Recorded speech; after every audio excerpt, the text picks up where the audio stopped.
খুব ব্রডলি আর্থিক সেক্টরের, ফাইন্যান্সিয়াল সেক্টরের যে রিফর্ম, এগুলো নিয়ে কথাবার্তা বলেছি।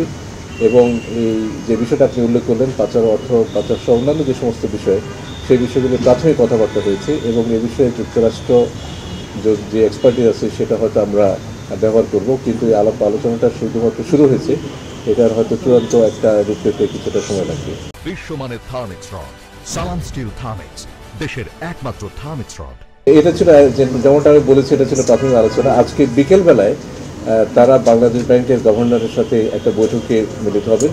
আবার এই বৈঠকে বাংলাদেশ ব্যাংকের একজন প্রতিনিধি ছিলেন এবং বাংলাদেশ ব্যাংকের গভর্নর মহোদয়ের সাথে আলোচনার হয়তো এই সুনির্দিষ্ট প্রশ্নগুলো উঠে আসতে পারে।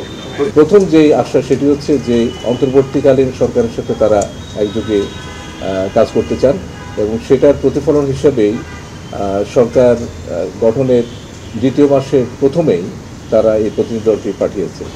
দ্বিতীয়ত, আমরা আর্থিক সংস্কারের যে সমস্ত সেক্টরকে আইডেন্টিফাই করেছি, এই সবগুলো সেক্টরেই তারা সার্বিকভাবে সহযোগিতার আশা দিয়েছে।